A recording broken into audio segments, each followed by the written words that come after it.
Olá, a paz do Senhor Jesus seja com todos. Sejam muito bem-vindos mais uma vez à Doutrina de Deus, a aula que faz parte do curso de capacitação teológica, a nossa segunda matéria, a teologia, a doutrina de Deus. E hoje estaremos dando continuidade na aula passada. Na aula passada, nós paramos na parte I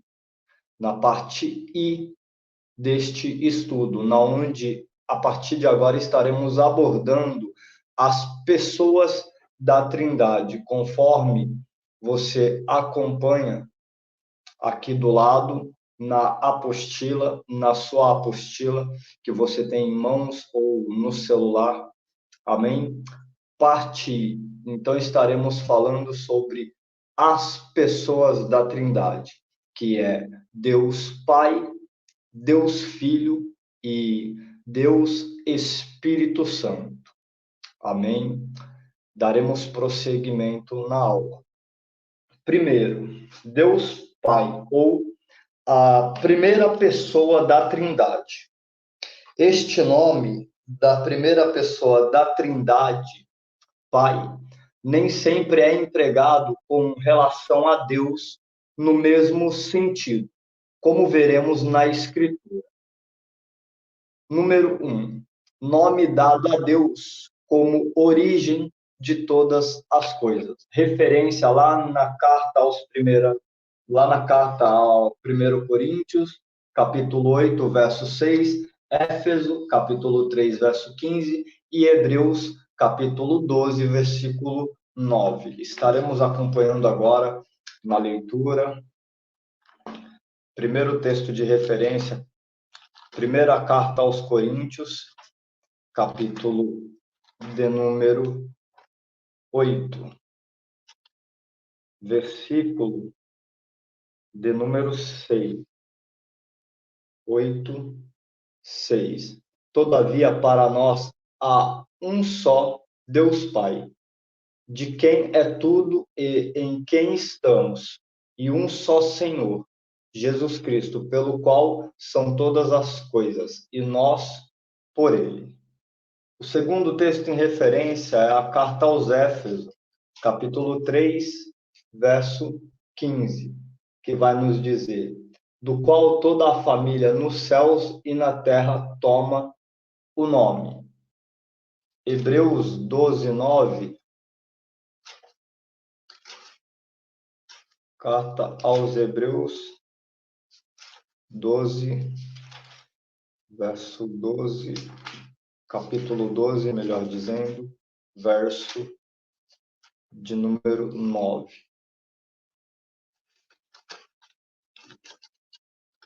Hebreus 12, 9 diz: além do que tivemos nossos pais segundo a carne, para nos corrigirem, e nós os reverenciamos.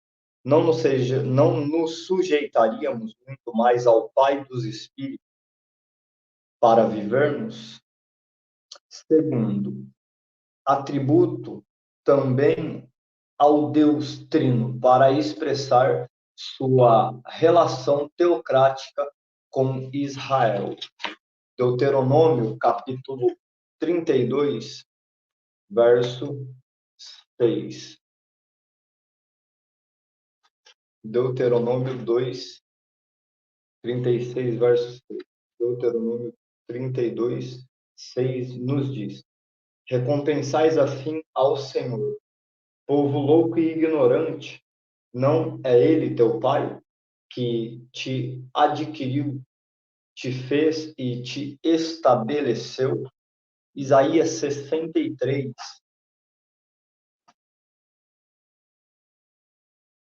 livro do profeta Isaías, capítulo de número 63. Perdão.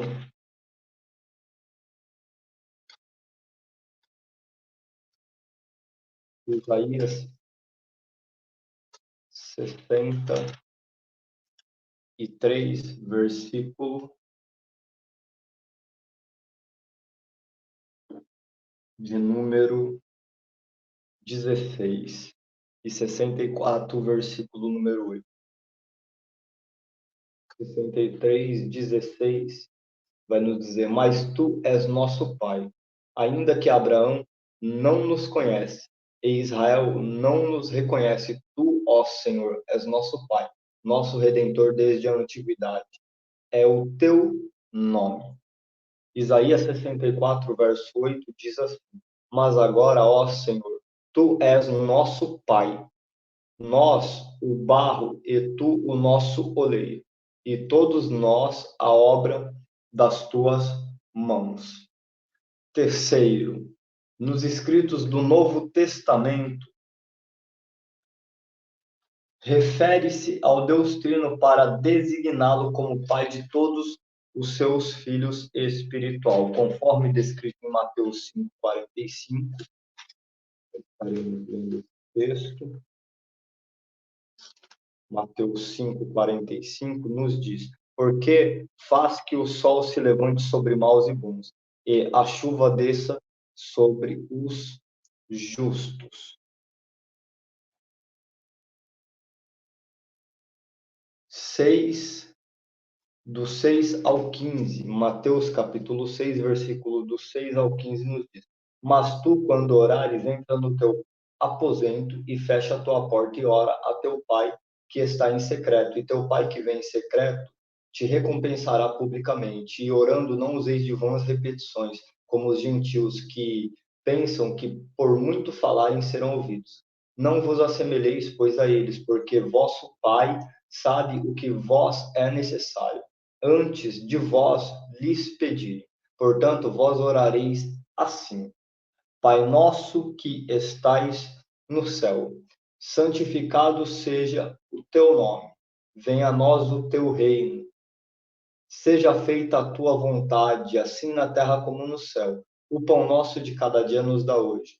Perdoa-nos as nossas dívidas, assim como nós perdoamos aos nossos devedores. E não nos conduzas à tentação, mas livra-nos do mal, porque teu é o reino, o poder e a glória para sempre. Amém.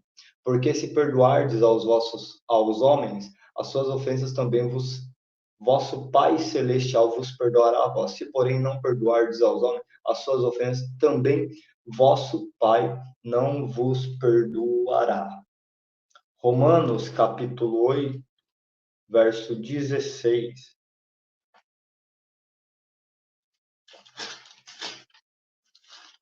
Romanos 8:16 nos diz assim: o próprio Espírito testifica com o nosso espírito que somos filhos de Deus.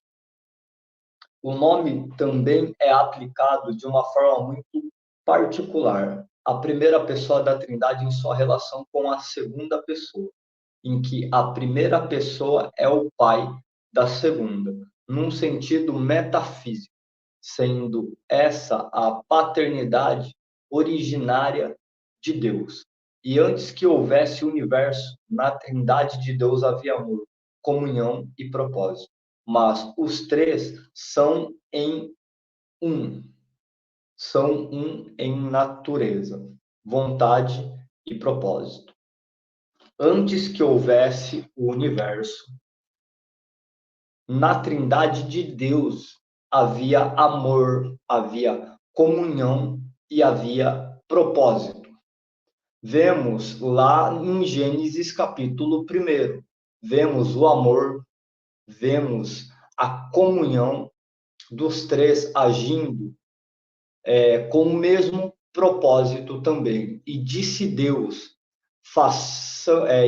disse Deus, a palavra vai dizer: no princípio criou Deus os céus e a terra era sem forma e vazia. No capítulo 2 nós vemos a comunhão, e façamos, nós vemos ali no plural. Deus, ele não falou: eu vou fazer o homem à minha imagem, conforme a minha semelhança, não. Ali nós vemos a Trindade manifesta na obra da criação do homem, quando Deus disse: e façamos, palavra plural, quer dizer que ali ele não estava sozinho, ali nós vemos a Trindade agindo em pleno acordo com um só propósito. Porque antes que houvesse universo, na Trindade de Deus havia amor, comunhão e propósito. Mas os três são um em natureza, vontade e propósito. Jesus, ele mesmo disse por diversas vezes: a minha comida é fazer a vontade de meu Pai, a minha vontade é fazer a vontade daquele que me enviou. Por diversas vezes, Jesus disse que a vontade dele era fazer a vontade do Pai. Segundo, Deus Filho, ou a segunda pessoa da Trindade. A segunda pessoa da Trindade é chamada de Filho, ou Filho de Deus. E somente por ele era o Filho de Deus essencial e eterno. E somente porque ele era o Filho de Deus essencial e eterno. Ele era o Filho de Deus por essência, porque bem conhecemos o texto bíblico que o anjo aparece a Maria, mãe de Jesus, e diz para ela que ela geraria um filho através do Espírito Santo, e esse seria chamado Filho de Deus. Então, ali nós vemos a pura essência de Deus na gestação de Maria, por intermédio do Espírito Santo, e que podia ser chamado também de Filho de Deus como Messias, Messias, o prometido, o enviado, o Cristo. Além disso, sua filiação e a messianidade refletem a filiação eterna de Cristo. Primeiro, seu nascimento virginal, conforme descreve o texto de Mateus, capítulo 1, verso 20, parte B, até o verso 25. A genealogia de José, Mateus, capítulo 1, verso 16, da qual em grego exerres é singular, gênero feminino, fazendo com que o nascimento seja apenas por Maria. Embora a genealogia seja de José, que as escrituras ensinam o nascimento virginal é inegável. Ou seja, o nascimento virginal apenas por Maria. Lembra de Gênesis capítulo 3, verso 15? E a semente dela, esta esmagará a tua cabeça. Quando Deus dá a sentença a Satanás, fala que ele seria um dos piores animais, que se arrastejaria sobre o próprio ventre, comeria pó da terra. Aí ele diz: e a semente da mulher, e a semente dela, essa lhe pisará na cabeça e tu ferirás o calcanhar. Aqui nós vemos, no nascimento de Jesus, a palavra de Deus se cumprindo, a semente da mulher. Mas na genealogia, ele está como filho de José, porque as, porque as escrituras ensinam sobre o nascimento virginal e também é algo que é inegável.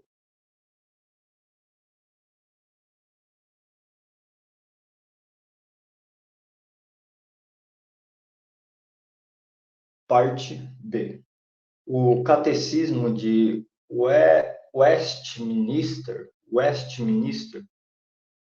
define: Cristo, o Filho de Deus, tornou-se homem, tomando um corpo verdadeiro e uma alma racional, sendo concebido no poder do Espírito Santo, no ventre da Virgem Maria e nascido dela sem pecado. O Antigo Testamento contém uma revelação progressiva do nascimento sobrenatural e virginal de Jesus. Gênesis, capítulo 3, verso 15, nos traz essa revelação no Antigo Testamento que se cumpre no Novo Testamento, que é quando Deus fala sobre a semente da mulher. Fala para Satanás que a semente dela esmagaria a sua cabeça. Gênesis 3, capítulo 15. Jesus diz: e porém inimizade entre ti e a mulher, e entre a tua semente e a sua semente, falando da semente da mulher, e a sua semente, esta te ferirá, e a sua semente, esta te ferirá a cabeça, ou seja, esmagará a tua cabeça, e tu lhe ferirás o calcanhar.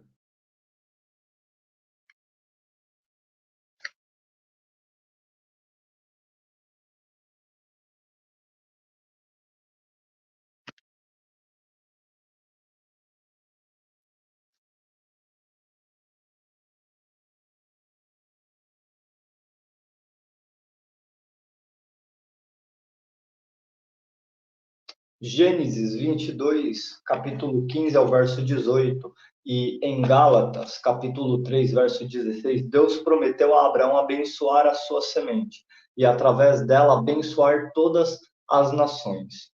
Isaías, capítulo 11, versículos 1 e 2, diz: um rebento do tronco de Jessé, e das suas raízes um renovo.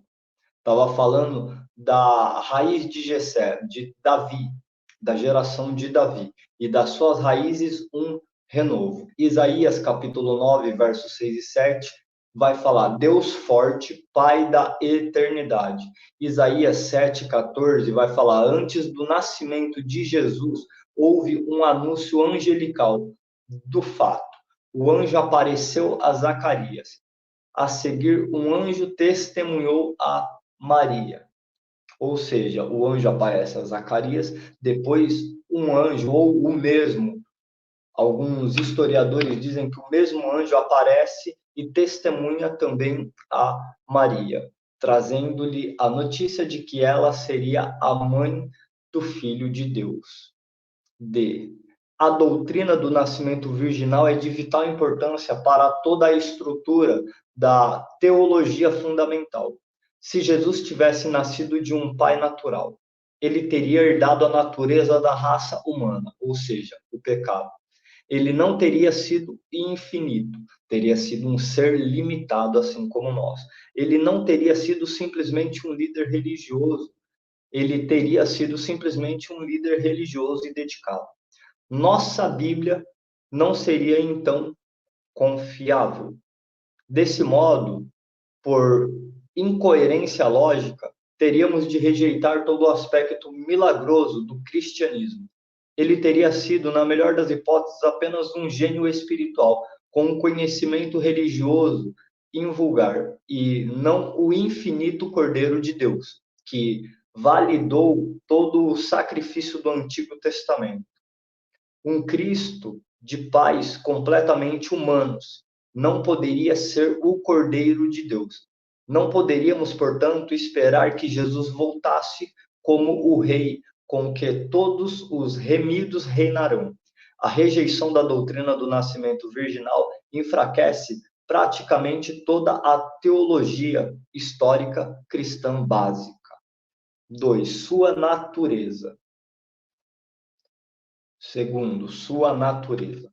A Confissão de Westminster dá a seguinte definição da natureza ou naturezas e pessoa de Jesus. O Filho de Deus, a segunda pessoa da Trindade, sendo o verdadeiro e eterno Deus, da mesma substância do Pai e igual a este. Quando veio à plenitude do tempo, tomou sobre si mesmo a natureza humana, com todas as suas propriedades essenciais e fraquezas comuns, porém sem pecado, sendo concebido pelo poder do Espírito Santo, no ventre da Virgem Maria, de sua substância, de sua substância,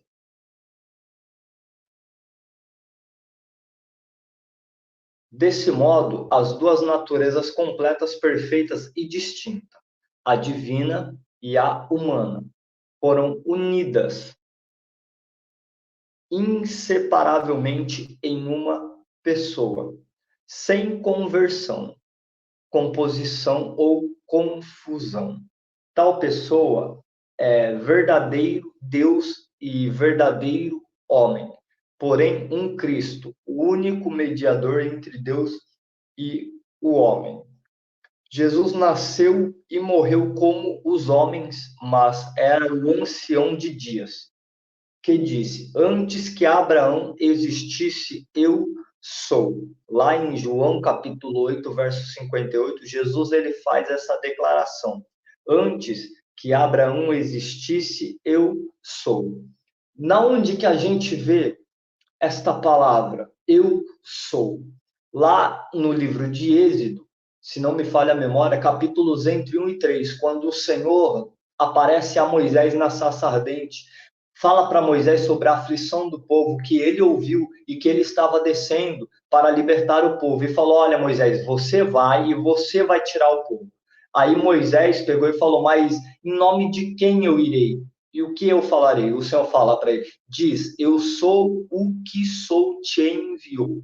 Aqui nós vemos também a manifestação de Jesus nesta palavra, dizendo: Antes que Abraão existisse, eu sou. Aqui nós vemos a essência divina de Deus também manifesta em João capítulo 8, verso 58. Jesus disse: Tenho sede, mas também ele afirmou: Eu sou a água da vida. Jesus disse à mulher samaritana: Dá-me de beber. Mas, todavia, na mesma ocasião falou: Aquele, porém, que beber da água que eu lhe der, nunca mais terá sede. Lá em João 4, versos do 7 ao 14. Ele foi açoitado, mas os seus açoites nos curaram. Ele disse: Nada posso fazer de mim mesmo. No entanto, sem ele nada do que se foi feito se fez. A palavra diz lá em João capítulo 1, no princípio era o verbo era Deus e o verbo estava com Deus. E tudo que foi feito por ele, sem ele, nada do que foi feito se fez. Aqui ele diz: Não, nada posso fazer de mim mesmo. No entanto, nós vemos que sem ele, nada do que foi feito se fez.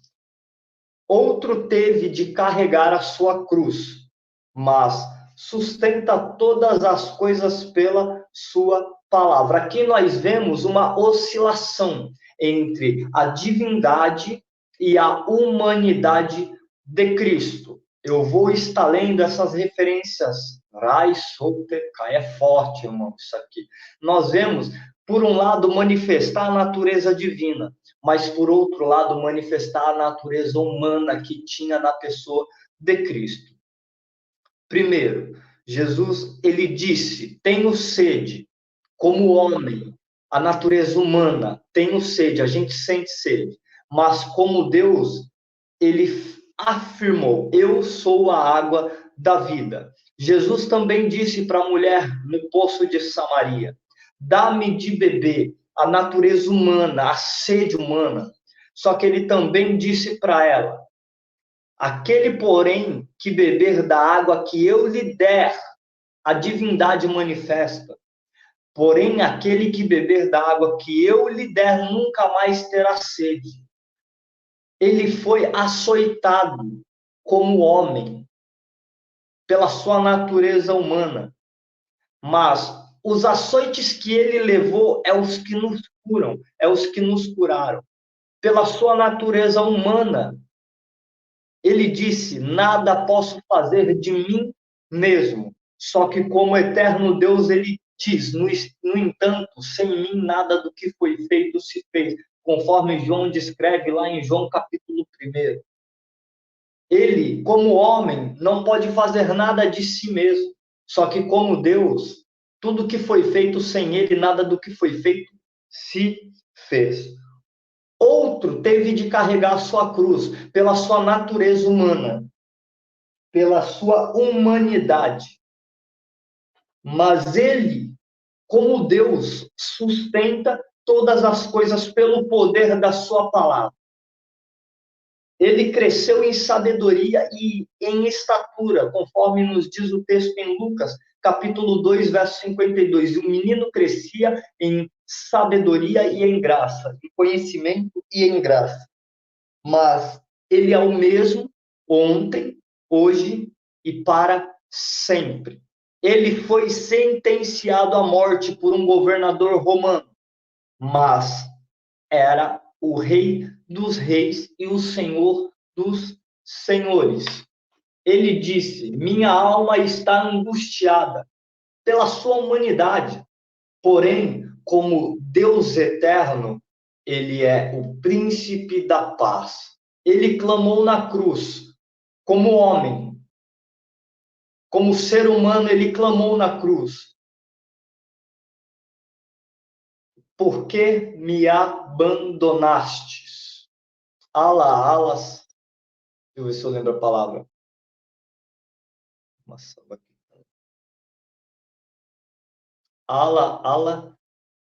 Lama sabachthani. Algo assim, depois eu lembro a palavra grega correta. Que ele diz: Deus meu, por que me abandonastes? Pela sua humanidade, ele clamou: por que me abandonaste?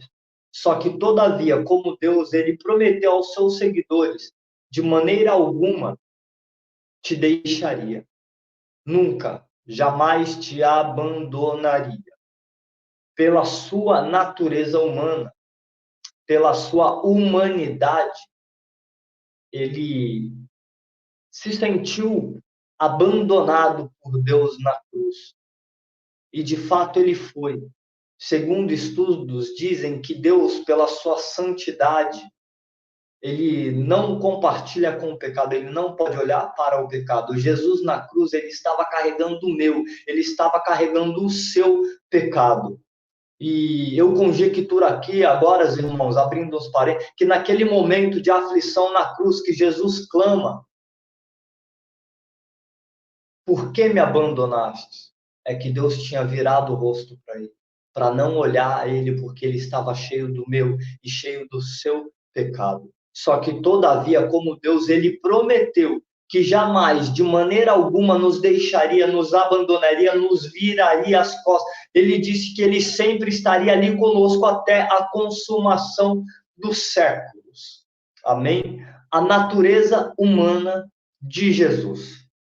Jesus não teve apenas um simples contato com a humanidade. Ele tomou para si uma autêntica natureza humana, só que sem pecado, com todos os atributos humanos, exceto o pecado. Vamos estudar as provas da natureza humana de Jesus. Jesus nasceu como uma criança na manjedoura de Belém e foi envolto em faixas. Os textos, Lucas, Evangelho segundo escreveu Lucas. Lucas, capítulo 2, verso 27.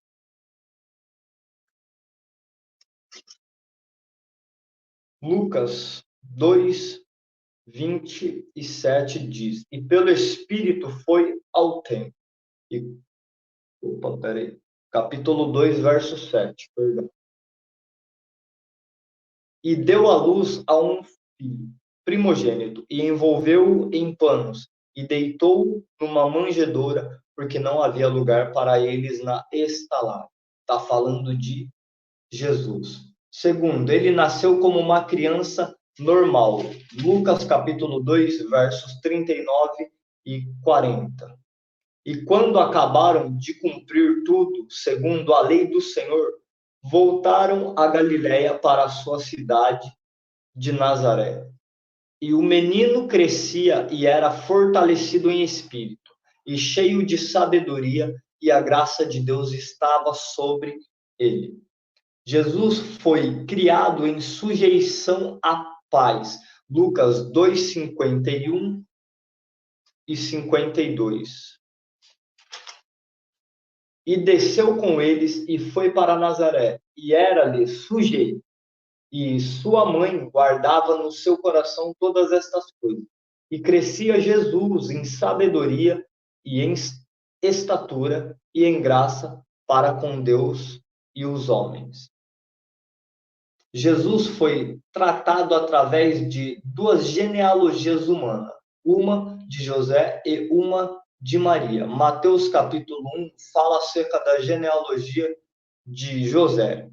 Aqui em Lucas, nós vemos a genealogia de Maria. Lucas capítulo 20, capítulo 3, versos do 23 ao 38. Eu quero estar lendo esta genealogia para você estar tendo uma melhor compreensão. Lucas 3, Lucas capítulo 3, verso 23 a seguir. E este mesmo Jesus estava que, começando os 30 anos, sendo como se cuidava, filho de José e José de Eli.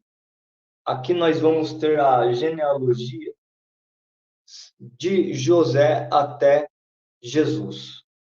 Amém? Perdão, eu falei errado, falei que aqui em Lucas tínhamos a genealogia de Maria. Não, aqui nós temos a genealogia de José. E este mesmo Jesus estava como que começando os 30 anos, sendo como se cuidava, filho de José, e José de Eli, e Eli de Matã, e Matã de Levi, e Levi de Melqui, e Melqui de Janai, e Janai de José, e José de Matatias, e Matatias de Amós, e Amós de Naum, e Naum de Esli, e Esli de Nagai, e Nagai de Mate, e Maate de Matatias, e Matatias de Semei, e Semei de José, e José de Jodá. Irmãos, toda vez que você vê nomes repetidos, principalmente na genealogia, não quer dizer que seja realmente a pessoa em que você está pensando. Por isso que você tem que estudar para saber ao certo quem é aquele personagem a qual a Bíblia está se retratando. Aqui, o primeiro José que fala no início aqui do verso 23 é José, o pai de Jesus, marido de Maria. Os outros Josés já são homens que tiveram os mesmos nomes, às vezes tetratataravó, às vezes tataravô, às vezes bisavô. Era assim, às vezes o pai colocava o nome do avô no filho. Então, por exemplo, eu me chamo Flávio, aí meu filho chama Juan. Aí meu filho Juan vai e coloca o nome no filho dele ou no neto dele de Flávio. Então, terá dois na genealogia. Não significa que ali esteja falando exatamente de mim. Entenderam? Por isso que é bastante importante a gente ter essa notação nos textos. Semei de José e José de Joda, e Joda de Joanã, e Joanã de Reza, e Reza de Zorobabel, e Zorobabel de Salatiel, e Salatiel de Neri, e Neri de Melqui, e Melqui de Adi, e Adi de Cossã, e Cossã de Eumadã, e Eumadã de e de Josué, e Josué de Eliezer, e Eliezer de Jorim, e Jorim de Matã, e Matã de Levi, e Levi de Simeão, e Simeão de Judá, e Judá de José, e José de Jonã, e Jonã de Eliaquim, e Eliaquim de Meleá, e Meleá de Mená, e Mená de Matatá, e Matatá de Natã, e Natã de Davi. E Davi, aqui já começa a genealogia de Davi para trás. E Davi de Jessé, e Jessé de Obed, Obed de Boaz, e Boaz de Selá, e Selá de Nasson, e Nasson de Aminadab, e Aminadab de Arão, e Arão de Esron, e Esron de Pérez, e Pérez de Judá, e Judá de Jacó.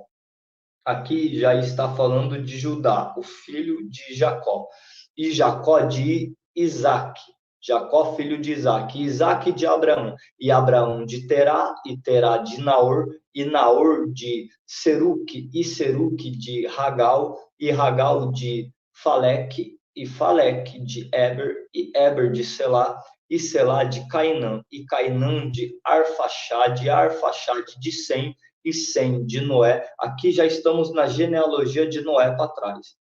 E Noé de Lameleque, e Lameleque de Matusalém, e Matusalém de Enoque, e Enoque de Jarete, e Jarete de Meleléu, e Meleléu de Cainã, e Cainã de Enos, e Enos de Sete, e Sete de Adão, e Adão de Deus.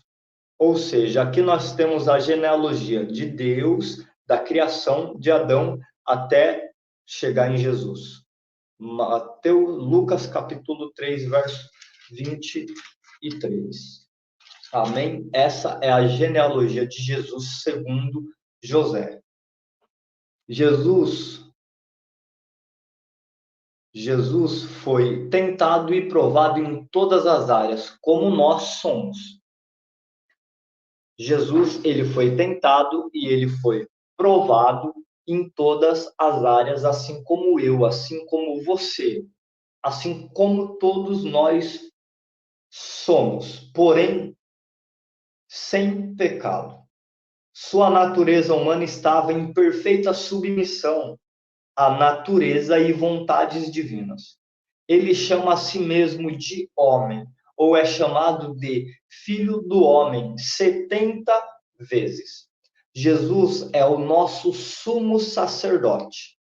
Jesus tinha atributos humanos tais como fome, sede, lágrimas, fadiga e etc. No final, ele sofreu, ele derramou sangue também, morreu e foi sepultado, mas ao terceiro dia ele ressuscitou. Está aos céus, à destra de Deus, intercedendo por mim e por você. Mesmo depois da ressurreição com o corpo glorificado, pode convidar Tomé para tocar suas mãos e o seu lado, aonde foi transpassado pela lança de um soldado romano, a fim de sentir suas feridas. A obra posicional tripla de Jesus era a de ser profeta, sacerdote e rei.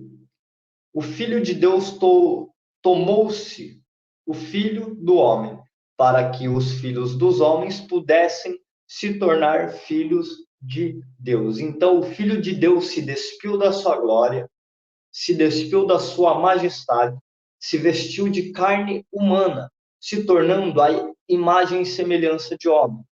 Ele se tornou homem, ele se tornou filho de homem, filho dos homens, para que nós pudéssemos ter o direito de sermos filhos de Deus, de nos tornarmos filhos de Deus mediante ao seu sacrifício. A natureza divina de Jesus. Seu raciocínio humano, a sua humanidade, emotivada e divindade. Vamos observar agora a evidência da sua divindade. No Antigo Testamento, nomes divinos. Deus forte, Pai da eternidade, conforme descreve Isaías.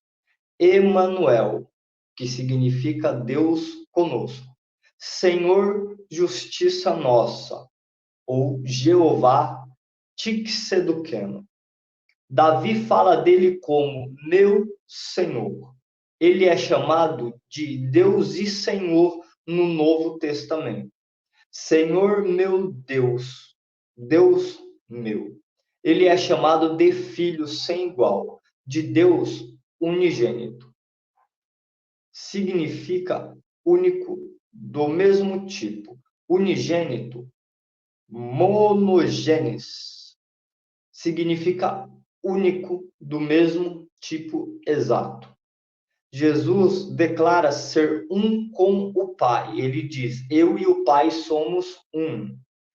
Ele diz também: quem vê o Pai, quem vê a mim, vê o Pai. Jesus era persistente, porque ele disse: antes que Abraão existisse, eu sou.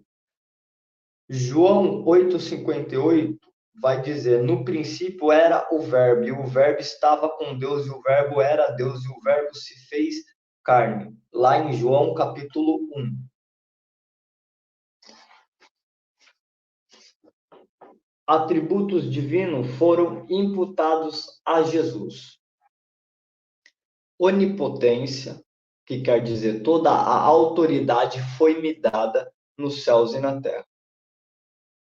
Ou seja, o que é algo imputado? É algo dado, é algo que foi colocado sobre você, assim como a justiça divina. Justiça imputada é aquela justiça que muitas das vezes não merecíamos, mas foi posta sobre nós através da graça. Só que Jesus, ele merecia e merece. Os atributos divinos foram imputados a Jesus, a onipotência, porque ele disse lá em Mateus 28:18 e em João 1:3, toda a autoridade foi me dada nos céus e na terra. Onisciência, João 2:24, onipresença em Mateus 28, eternidade, lá em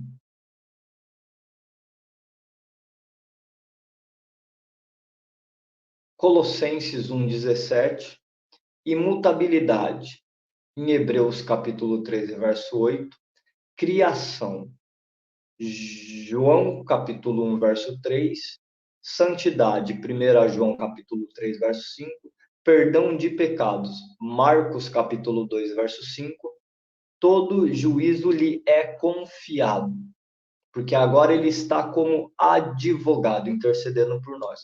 Mas quando ele voltar, ele vai voltar como justo juiz e julgará todas as nações da terra.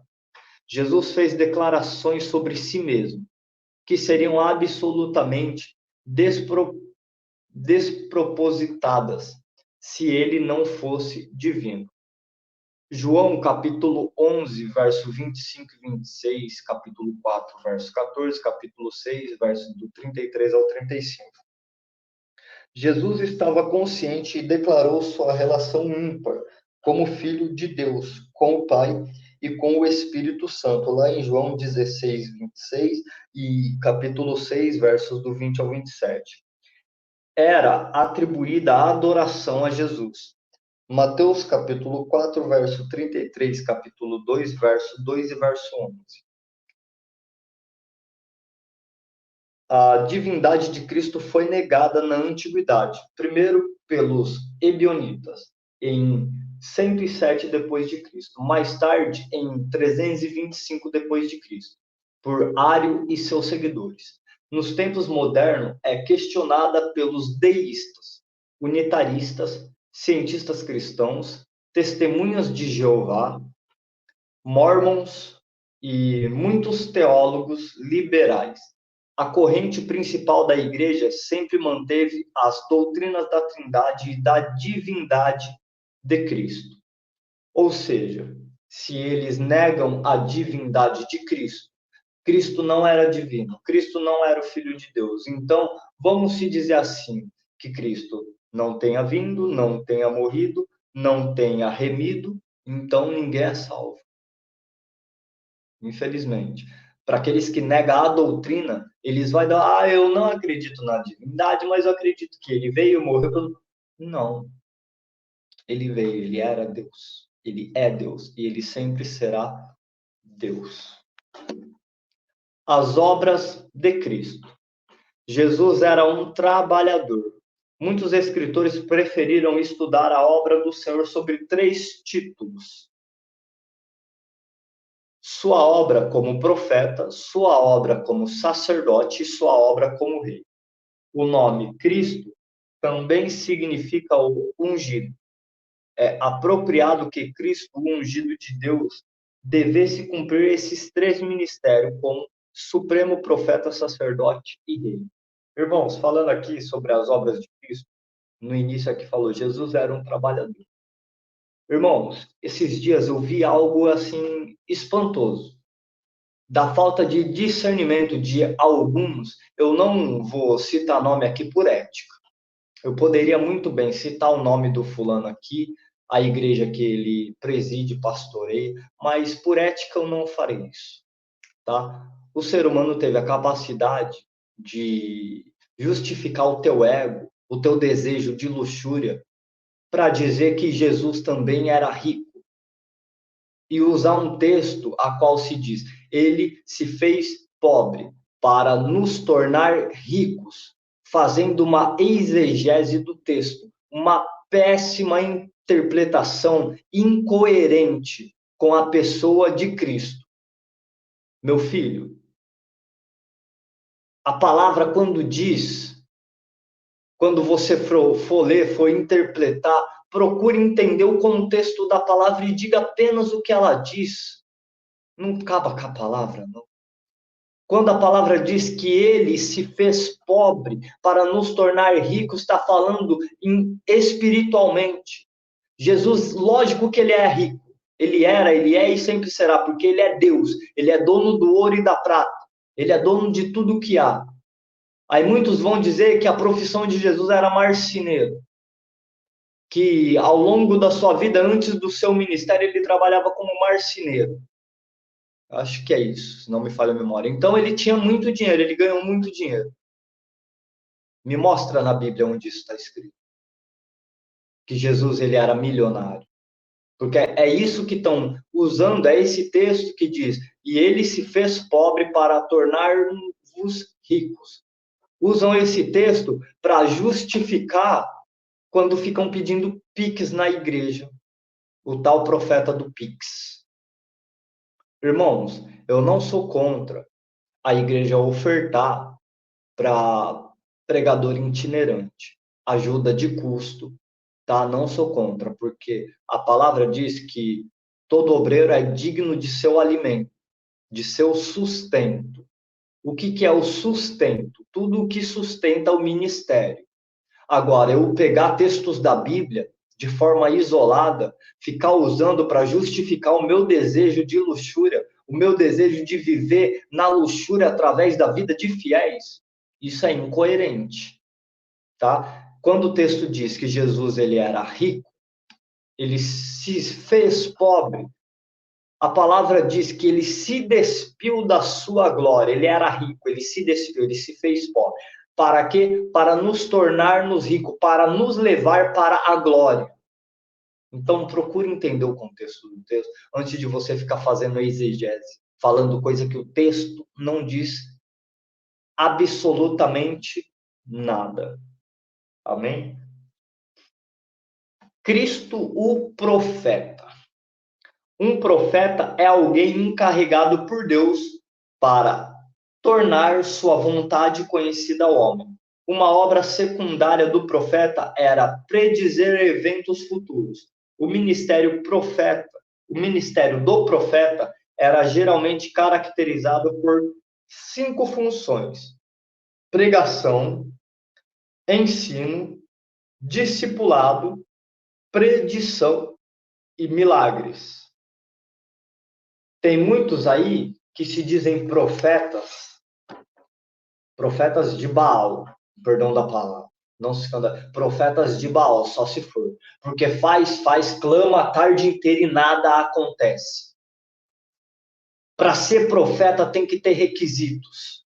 E os requisitos são o seguinte: pregação bíblica e cristocêntrica. Não é você abrir a tua Bíblia na hora da pregação e ficar contando historinha, não. É pregar a palavra do Senhor. Segundo, ensino da palavra. Samuel não tinha uma escola de profeta, ele não ensinava o povo, ele não ensinava os profetas. Eliseu não tinha uma escola de profetas também, ele não ensinava. Terceiro, discipulado. Profeta que não tem discípulo não pode bater no peito e falar: ah, sou profeta. Profeta de YouTube, profeta de Facebook, vai para a Rede Globo também. Predições. O que é a predição? Eu dizer algo que vai acontecer daqui a um tempo. A profecia tem que ser dita em alto e bom som, no meio da igreja, não é no ouvido, não. Sabe por quê? Porque quem tem que julgar a profecia é a igreja. Se a profecia se cumprir, tu é profeta. Se não se cumprir, falso profeta. E por último, milagres. Profeta que não opera dom de maravilhas não é profeta. Então, os profetas têm esses seguintes requisitos. Aí hoje, o que temos de falso profeta no meio cristão? O que temos de homens enganando o povo por causa disso aqui, ó? Para sustentar as concupiscências da carne. Só que vai chegar o dia do juízo, viu, filho? Todas as funções acima mencionadas foram certamente manifestadas em a sua plenitude no ministério de Jesus, o profeta. Jesus iniciou seu ministério profético com pregação. No ministério de ensino de Jesus, ele foi o maior de todos os professores. Nós vemos alguns dos ensinos no Sermão do Monte, ou Sermão da Montanha, capítulos de 5 a 7 de Mateus. Marcos, capítulo 1, 21 e 22. Fala sobre o ministério de ensino de Jesus também. Unido ao ministério de ensino, Jesus estava o de fazer milagres. O discípulo não é simplesmente aquele que aprende o conteúdo de livros e palestras, mas o que amadurece. Jesus deu aos discípulos a grande comissão para ir e fazer discípulos de todas as nações. E eles entenderam perfeitamente o sentido de fazer discípulos. Uma função secundária mais importante do profeta era predizer eventos futuros. Algumas das predições de Jesus foram as seguintes: sua própria morte e ressurreição, em Mateus capítulo 16, verso 21, a perseguição da igreja, em Lucas 12, verso 11, a vinda do Consolador, do Espírito Santo, João capítulo 16, verso do 7 ao 11, a destruição do templo e da cidade de Jerusalém, registrado no livro de Lucas, capítulo 19, versos 43 e 44. Os sinais e condições dos últimos dias e também o triunfo da igreja, registrado em Mateus capítulo 24, versículos do 16 e 18. Um sinal frequente do profeta era o fato de seu ministério ser acompanhado pelo sobrenatural. Elias, Eliseu, Isaías e Daniel. Ele demonstrou sua divindade com milagres, como andar sobre as águas, acalmar tempestades, transformar água em vinho e multiplicar os pães, os peixes. Esses foram milagres sobre a natureza, operado pelo Criador de todas as coisas. E, acima de tudo, a maior parte de seus sinais e prodígios foram milagres de compaixões pelos doentes, aflitos e possuídos por demônios. Jesus, nosso grande sumo sacerdote.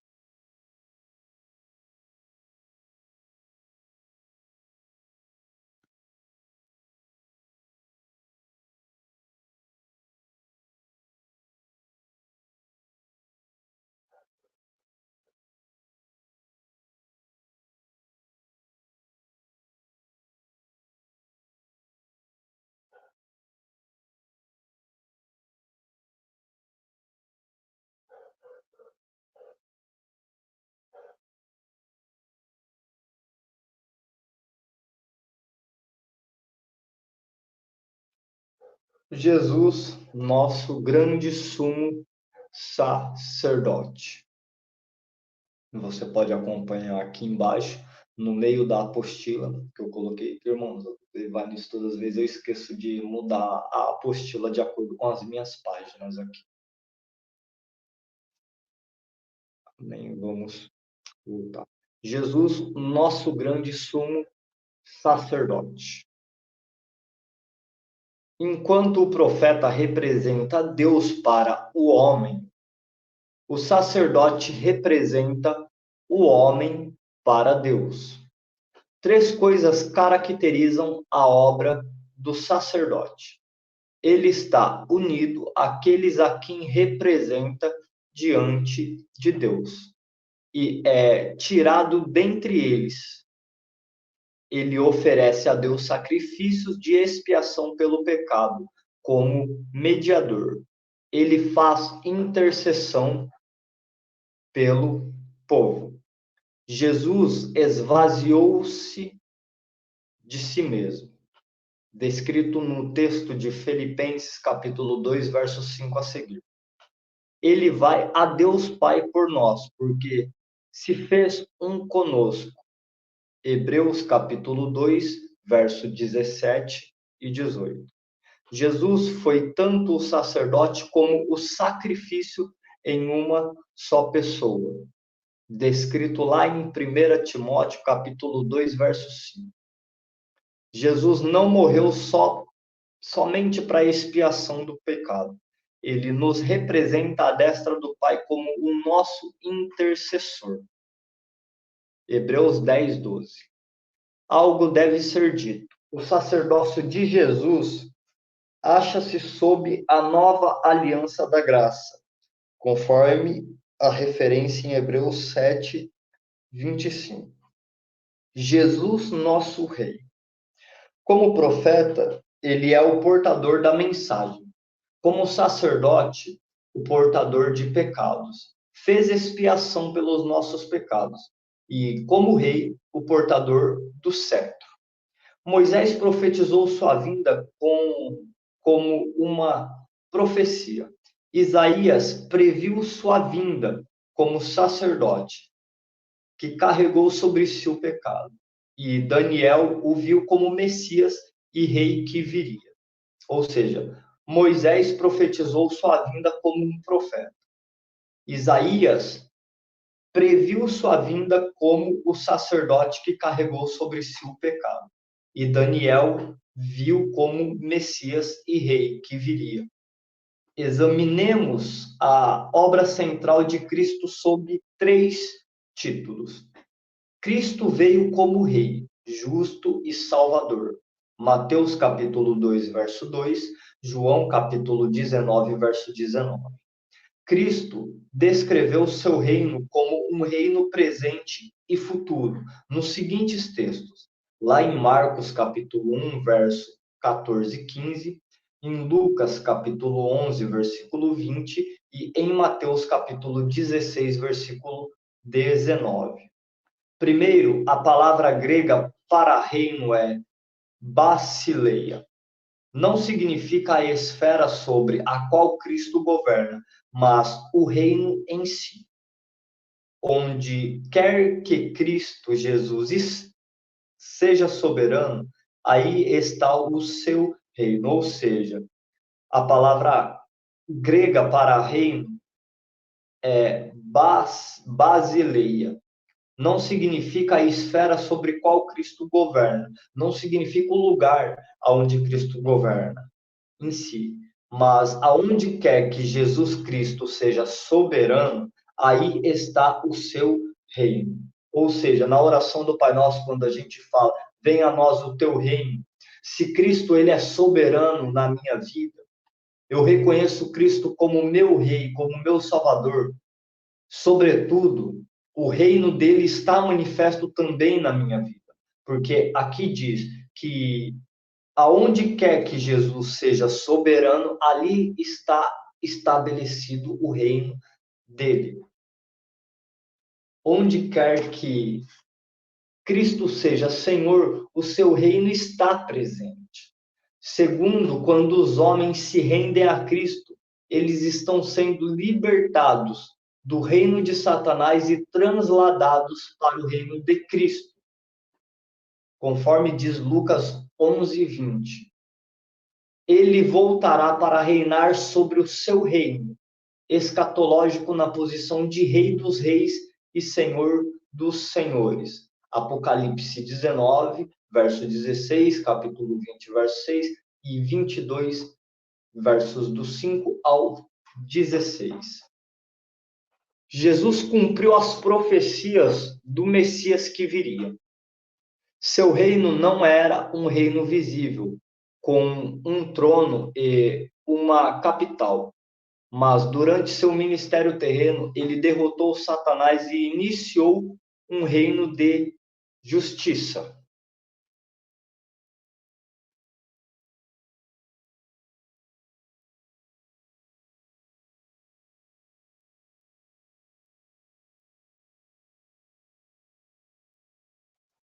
Terceiro, Deus Espírito Santo, ou a terceira pessoa da Trindade.